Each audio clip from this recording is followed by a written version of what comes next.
साथियों, यदि कुंडली मिलान करके विवाह नहीं किया जाए, मंगली का नॉन मंगली के साथ में विवाह कर दिया जाए, तो दाम्पत्य में कलेश सुनिश्चित रूप से आना है। और फिर वो व्यक्ति या वो महिला अपने घर वालों से अपना दुखड़ा रोती है, किसी वकील की शरण में जाती है, अपने मित्र से अपनी समस्या साझा करती है, या फिर किसी काउंसलर के पास में जाती है। इन सभी के पास में आपको सांत्वना तो मिल सकती है, समाधान आपको नहीं मिल सकता, क्योंकि यह समस्या ग्रहों से जनित है। इसलिए इसका समस्या का समाधान ग्रहों के निमित्त ही हो सकता है। जी हां, तो क्यों इन सब के पास जाने की बजाय सीधा ग्रहों से अपनी गुहार लगाई जाए। 19 मई 2023 वट सावित्री व्रत है और साथ ही शनि जयंती भी है। तो इस अनुष्ठान में आप जरूर भाग लीजिए और पति पत्नी के बीच में कैसा भी विवाद हो, तलाक रोधी इस अनुष्ठान में आज ही अपना रजिस्ट्रेशन कराएं। संपत्ति के सभी सगे, दुनिया की यही रीत, परंतु जो विपत्ति में साथ दे वही है सच्चा मीत। बात तो साधारण सी है, परंतु सिंह लग्न के जातक को अक्सर ये बात बहुत बड़ी ठोकर खाने के बाद में समझ में आती है। इन दिनों हम चर्चा कर रहे हैं कि आपको अपने लग्न कुंडली के हिसाब से कौन सा साधारण दान का उपाय करना चाहिए कि जीवन भर में एक के बाद में दूसरी और खासकर जो कि योग कारक दशाएं हैं वो आपके लिए सर्वोत्तम साबित हो। और आज हम चर्चा करेंगे सिंह लग्न की जन्म पत्रिका की।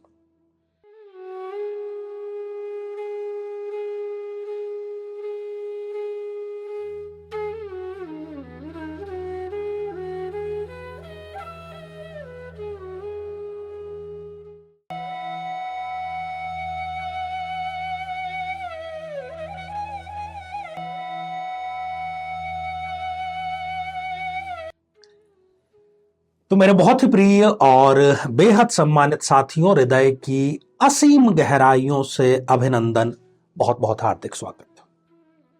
साथियों, सिंह लग्न एक सर्वोत्तम लग्न, एक इंट्रोवर्ट रहने वाला व्यक्ति, एक ऐसा व्यक्ति जो किसी भी बात से समझौता कर सकता है, परंतु अपने आत्मसम्मान, अपने सेल्फ रेस्पेक्ट से वो किसी भी कीमत पर समझौता नहीं करता। कौन कौन से दान और क्यों दान करने चाहिए, कारण जानना जरूरी है। इस पर हम चर्चा करें इससे पहले एक बेहद जरूरी सूचना उन सभी भाई और बहनों के लिए जो दुर्भाग्यवश अपने दाम्पत्य जीवन में किसी प्रकार की खटास का अनुभव कर रहे हैं, तलाक जैसी स्थिति का अनुभव कर रहे हैं या तलाक उनका होने वाला है।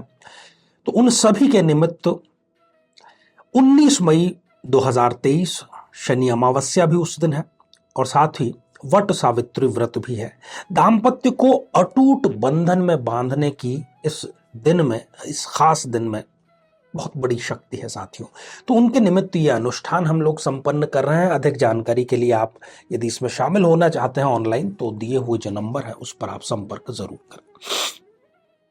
तो साथियों, भारतीय लोक जीवन, भारतीय परिवार का जो ताना बाना है वो बचपन से ही हमें दान की शिक्षा देता है। हमें यह बताता है कि जो भी आपके पास में है उसका भोग तो करें, परंतु त्याग पूर्वक भोग करें। 2 रोटी ही यदि आपके पास में है तो 1 या आधी रोटी आप गाय को, कुत्ते को, आपसे अधिक जरूरतमंद व्यक्ति को दें।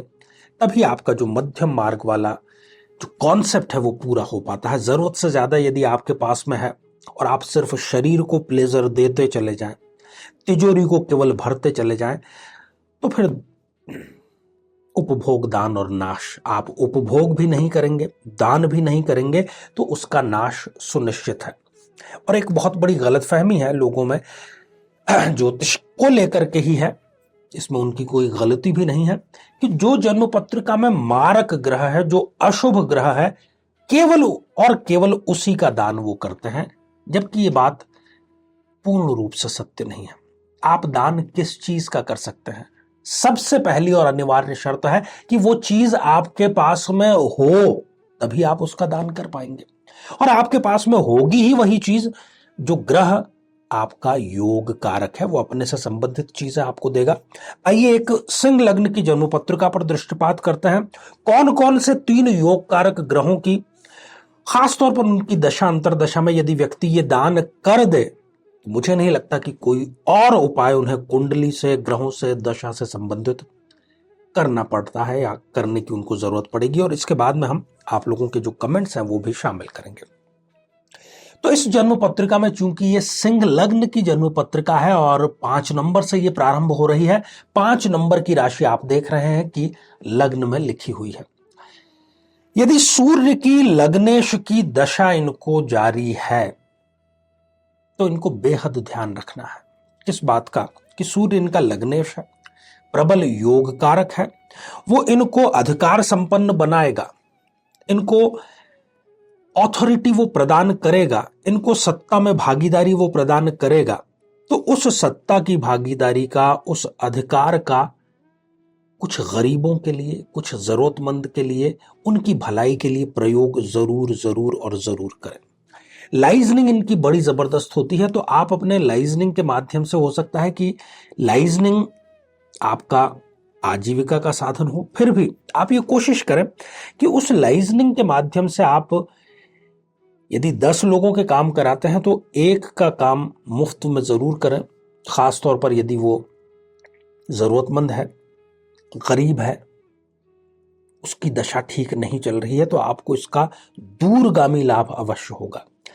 किसी बीमार व्यक्ति की आप हॉस्पिटल में जाकर के उसको जो भी जरूरत है, चाहे वो दवाई की जरूरत हो, भोजन की जरूरत हो, और भी किसी चीज की जरूरत हो, यदि आप पूर्ति करते हैं तो ये सर्वोत्तम दान माना गया है।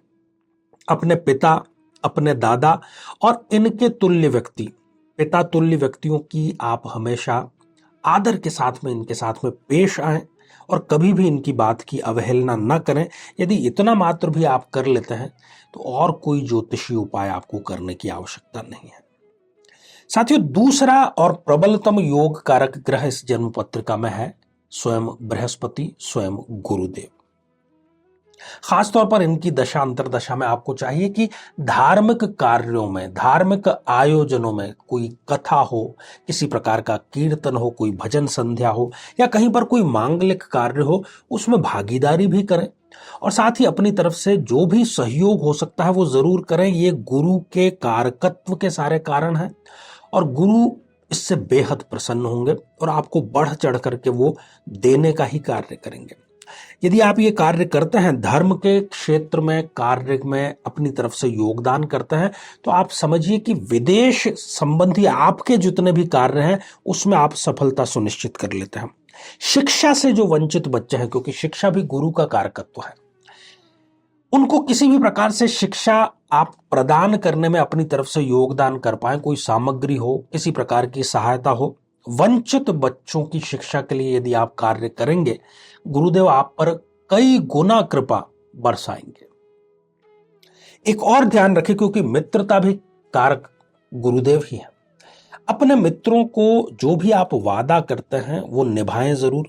किसी की खुशी में आप शामिल हो पाए ना हो पाए अलग बात है, परंतु किसी की शोक सभा में, किसी के दुख में, किसी के परिवारजन की मृत्यु में आपको अवश्य जाना चाहिए और अपने गुरु और गुरु तुल्य जितने भी व्यक्ति हैं, जिनसे आपने कुछ भी शिक्षा ली है या दीक्षा ली है, उनसे आप नियमित रूप से भेंट करते रहें, उनका आशीर्वाद, उनका मार्गदर्शन जरूर लें।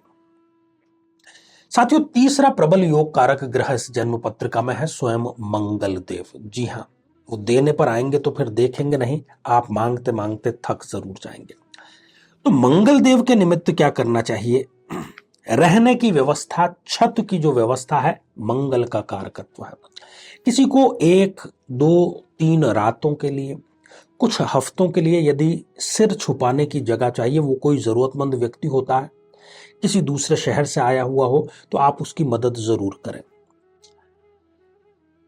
ऐसा नहीं है कि आपको किसी को कोई मकान खरीद करके दान करना है, सिर्फ सिर छुपाने में, कुछ दिन बिताने में मदद करें। जितना जीवन में आप इसको प्रैक्टिस में ले करके आएंगे, आपकी मंगल की दशा तो शानदार रहेगी ही, इसकी योग कारकता में तो वृद्धि होगी ही, और आपकी कुंडली के तमाम जो दोष हैं वो भी स्वतः ही समाप्त होंगे।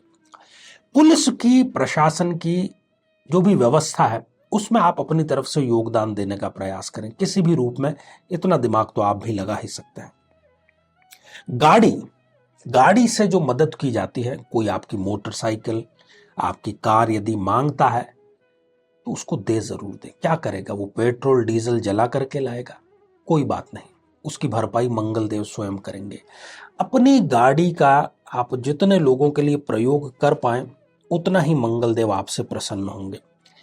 हॉस्पिटल की हमने अभी बात की सूर्यदेव को लेकर के, तो खास तौर पर यदि किसी की शल्य चिकित्सा ऑपरेशन होने वाला है, उसमें किसी प्रकार की मदद आप करते हैं, चाहे वो आर्थिक मदद हो, किसी प्रकार के मार्गदर्शन की मदद हो, तो ये मंगल देव का कारकत्व है, जरूर आपको करना चाहिए। और एक खास ख्याल रखें कि अपने भाइयों से अपने संबंध हमेशा बेहतर बना के रखें, ये मंगल देव का ही कारकत्व है। ये सारी चीजें आप करें। आगे भी ये श्रृंखला हमारी जारी है।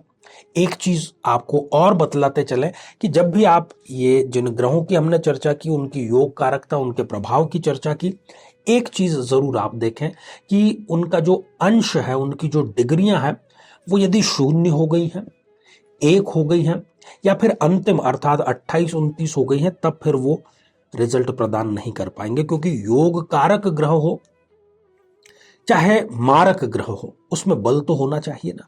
जीवन में किसी समस्या का सामना कर रहे हैं, जैसे कि शादी में देरी होना, पति पत्नी में मनमुटाव या तलाक तक की नौबत आ जाना, संतान का प्राप्त न हो पाना, नौकरी या धन प्राप्ति में बाधा आना, जीवन के प्रत्येक क्षेत्र में किसी न किसी प्रकार की बाधा आना, तो आज ही अपनी जन्म पत्रिका का संपूर्ण विश्लेषण करवाएं और पाएं समस्या से सदैव के लिए मुक्ति।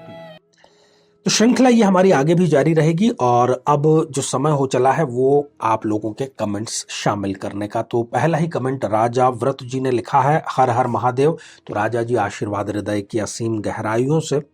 और अगला कमेंट बनमाली त्रिपाठी जी ने लिखा है, गुरु जी मेरा मिथुन राशि और वृषभ लग्न है, कोई काम नहीं बनता, कर्ज में डूबा हुआ हूं, क्या करूं गुरु जी बतलाएं। देखिए, जब जब भी आपको जन्म पत्रिका में शुक्रदेव की, बुधदेव की, शनिदेव की और सूर्य की, इनमें से किसी की दशा आएगी, वो ही आपके जीवन की सर्वोत्तम दशा होगी। डिग्रियां आप जरूर देख लीजिएगा। और ये जो झंझावात भरा पूर्ण आपका जो जीवन चल रहा है, इसमें आपको रिलीफ तभी मिलेगा।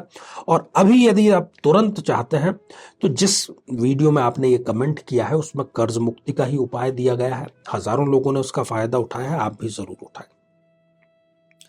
साथियों, अगला कमेंट रिया राठौड़ जी का है। आपने लिखा है कि सबके साथ ऐसा हो रहा है, मेरी शादी की बात नहीं बन रही, दिखने में अच्छी हूं, क्वालिफाइड भी हूं, समझदार हूं, फिर भी मुझे देखने आते हैं तो कोई ना कोई कमी निकाल ही लेते हैं। रिया जी, आपने जिस वीडियो में ये कमेंट किया है उसी उपाय को आप करें। सुनिश्चित रूप से अगली बार जो आपको देखने के लिए आएगा वो चाहते हुए भी उसमें आप में कोई कमी नहीं निकाल पाएगा। ढेर सारी आपको शुभकामनाएं। तो साथियों, आज के लिए केवल इतना ही, और इसी मंगल कामना के साथ में कि आप सभी सपरिवार स्वस्थ, समृद्ध और शांतिपूर्वक जीवन व्यतीत करें। नमस्कार।